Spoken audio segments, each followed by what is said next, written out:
ಸ್ವಾಭಿಮಾನಿ ಕಾರ್ಯಕರ್ತರ ಸಭೆಯಲ್ಲಿ ರಘುಚಂದನ್ ಆಕ್ರೋಶ ವ್ಯಕ್ತಪಡಿಸಿದ್ದಾರೆ. ಬಿಎಸ್ವೈ ಕೆಜೆಪಿ ಕಟ್ಟಿದಾಗ ನಮ್ಮ ತಂದೆ ಬೆಂಬಲಿಸಿದ್ರು. ಬಿಎಸ್ವೈಗೆ ಬೆಂಬಲಿಸಿ ಶಾಸಕ ಸ್ಥಾನಕ್ಕೆ ರಾಜೀನಾಮೆ ಕೊಟ್ಟಿದ್ರು.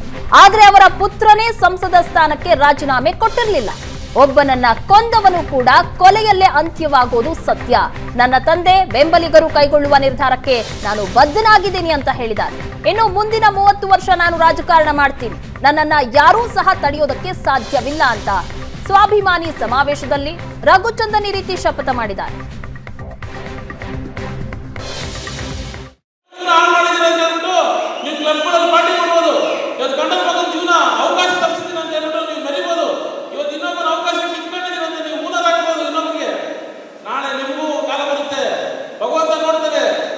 ಕೊಲೆನೇ ಆಗಬೇಕು. ಇದು ಇತಿಹಾಸ ಹೇಳುತ್ತೆ. ಒಂದೊಂದು ಯಾವತ್ತಿದ್ರೂ ಕೊಲೆನೇ ಆಗೋದು. ಈ ನಿಟ್ಟಿನಲ್ಲಿ ನಾನೆಲ್ಲ ಕಾರ್ಯಕರ್ತ ಬಂಧುಗಳಲ್ಲಿ ಪ್ರಾರ್ಥನೆ ಮಾಡಿ ಕೇಳೋದಿಷ್ಟೇ, ನಾವು ಯಾವತ್ತಿದ್ರೂ ಸಮೇತ ಯಡಿಯೂರಪ್ಪಜಿಯವರು ವಿಜಯನಗರದ ಅಭಿಮಾನಿಗಳು.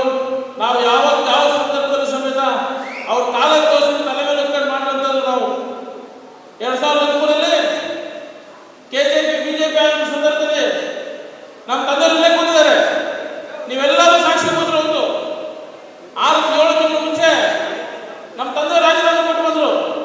ಅವತ್ತಿಗೆ ಯಾರು ಬರಲಿಲ್ಲ. ವಿಶೇಷವಾಗಿ ವೀರಶೈವ ಸಮಾಜದಿಂದ ಬಸವರಾಜ ಬೊಮ್ಮಾಯಿ ಬರಲಿಲ್ಲ, ಸೋಮಣ್ಣರು ಬರಲಿಲ್ಲ, ಸಿ ಪಾಟೀಲ್ ಬರಲಿಲ್ಲ. ಯಾರ್ಯಾರು ಯಡಿಯೂರಪ್ಪನ ಮಂತ್ರಿಗಳು ಮಾಡಿದ್ರು, ಯಾವ ಒಬ್ಬ ಮಂತ್ರಿ ರಾಜೀನಾಮೆ ಕೊಟ್ಟು ಬರಲಿಲ್ಲ.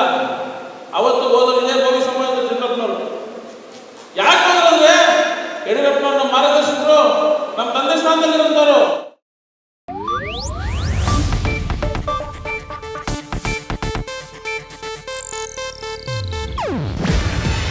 ಇದು ಏಷ್ಯಾನೆಟ್ ನ್ಯೂಸ್ ನೆಟ್ವರ್ಕ್ ಪ್ರಸ್ತುತಿ.